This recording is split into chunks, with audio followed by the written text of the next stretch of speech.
નમસ્કાર વિદ્યાર્થી મિત્રો, અક્ષર જ્ઞાન માર્ગ આપની પોતાની ચેનલમાં આપનું હાર્દિક સ્વાગત છે. નવોદય પ્રવેશ પરીક્ષા માટે ભાષા વિભાગની અંદર વ્યાકરણના મિત્રો ખાસ સમજો, અહીંયા વ્યાકરણના પરીક્ષામાં પૂછાયેલા આગળ આપણે ભાગ 1 ની ચર્ચા કરી, અત્યારે ભાગ 2 ની અંદર 10 પ્રશ્નોની આપણે ચર્ચા કરવાના છે. મિત્રો ખાસ સમજો, આ જે વિડીયો છે આપને નવોદય પ્રવેશ પરીક્ષામાં ભાષા વિભાગની અંદર વ્યાકરણના જે કાંઈ પ્રશ્નો પૂછાયેલા છે એ જ પ્રશ્નોની આપણે ચર્ચા કરવાના છે. અહીંયા કોલુરામ તમારું સ્વાગત કરવા માટે આવી ગયા છે. તમને ખાસ કહે છે વિડીયો બરાબર જોજો.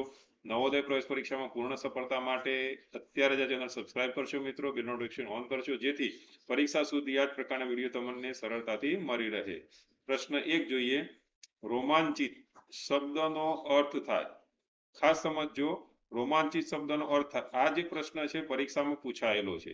આ જ પ્રકારના વ્યાકરણના પ્રશ્નો પૂછાતા હોય છે, એટલે આપણે 10 પ્રશ્નોની ચર્ચા કરવાના છીએ. તો રોમાંચિત શબ્દનો અર્થ શું થશે? ભયભીત, ઉત્તેજિત, રુચિકર કે જિજ્ઞાસુ?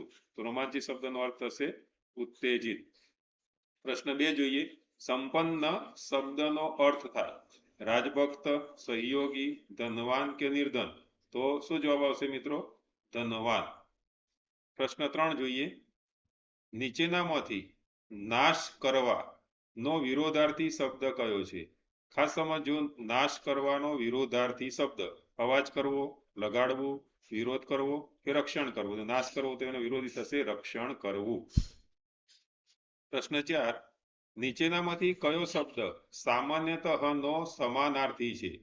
મિત્રો ખાસ સમજો, જ્યારે પરીક્ષાની અંદર પ્રશ્નો પૂછાય ત્યારે પ્રશ્ન બરાબર સમજવાનો અને એના 4 ઓપ્શન સમજવાના. તો સામાન્યતઃ નો સમાનાર્થી તો સાધારણ રીતે, સાર્વજનિક રીતે, ક્યારેક કે પરિણામ રૂપે.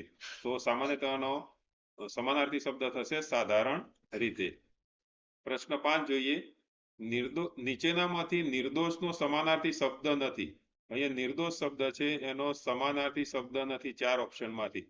નિર્દોષ રહિત આવશે કે ત્રુટિહીન આવશે, બેજોડ આવશે કે કુરૂપ આવશે? તો નિર્દોષનો સમાનાર્થી શબ્દ નથી, તેવો શબ્દ આવશે કુરૂપ. પ્રશ્ન 6.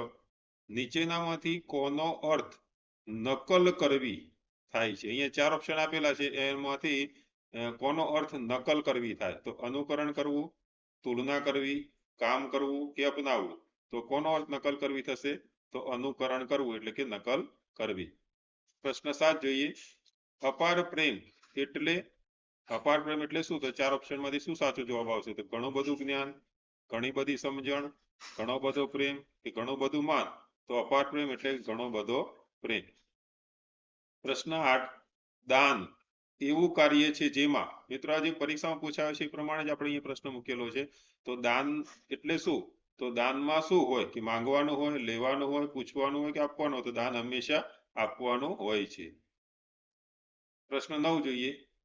અભિમાની કોનો સમાનાર્થી છે?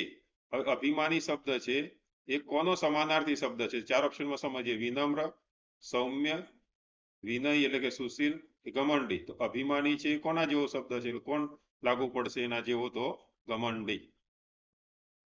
પ્રશ્ન 10 જોઈએ. જિદ્દી. જિદ્દીનો વિરોધી શબ્દ છે. અહીંયા 4 ઓપ્શનમાં જિદ્દીનો વિરોધી શબ્દ. તો અણનમ, કઠણ, અનુકૂળ એટલે સહમત, સ્વચ્છંદી એટલે હઠીલું? તો જિદ્દીનો વિરોધી શબ્દ શું થશે? તો અનુકૂળ એટલે કે સહમત. મિત્રો અહીંયા આપણે 1 થી 10 પ્રશ્નો જોયા. 1 થી 10 પ્રશ્નો જે પરીક્ષાની અંદર પૂછાયેલા પ્રશ્નો છે. ખાસ સમજો મિત્રો, વ્યાકરણના પ્રશ્નો બહુ અદ્ભુત પ્રશ્નો હોય છે અને સમજવા પડે છે, એટલા માટે આ વિડીયો છે. તો ખાસ 1 થી 10 પ્રશ્નો બરાબર સમજજો. નવોદય પ્રવેશ પરીક્ષા માટેના બધા જ વિભાગના વિડીયો આ ચેનલ પર ઉપલબ્ધ થશે. તો પરીક્ષા સુધી તમામ વિડીયો મેળવવા માટે અત્યારે જ ચેનલને સબસ્ક્રાઇબ કરશો મિત્રો, બેલ નોટિફિકેશન ઓન કરશો. અને અત્યારે આપણે ભાષા વિભાગમાં વ્યાકરણના પૂછાયેલા 10 પ્રશ્નોનો વિડીયો 2 ની ચર્ચા કરી. હવે આપણે હજી પણ 10 પ્રશ્નો એટલે કે વિડીયો 3 ની અંદર આપણે મળવાના છીએ. મળીશું ને મિત્રો? અત્યારે તમને ટાટા બાય બાય કે અરે વાહ, સસારાણા આવી ગયા. સસારાણા તમે ટાટા બાય બાય કહે છે અને આપણે વિડીયો 3 ની અંદર મળવાના છે. ભારે ઘડી અરે વાહ, સસારાણા ફરીથી કહે છે કે આપણે મળવાનું જ છે. મળીશું ને મિત્રો? આવજો.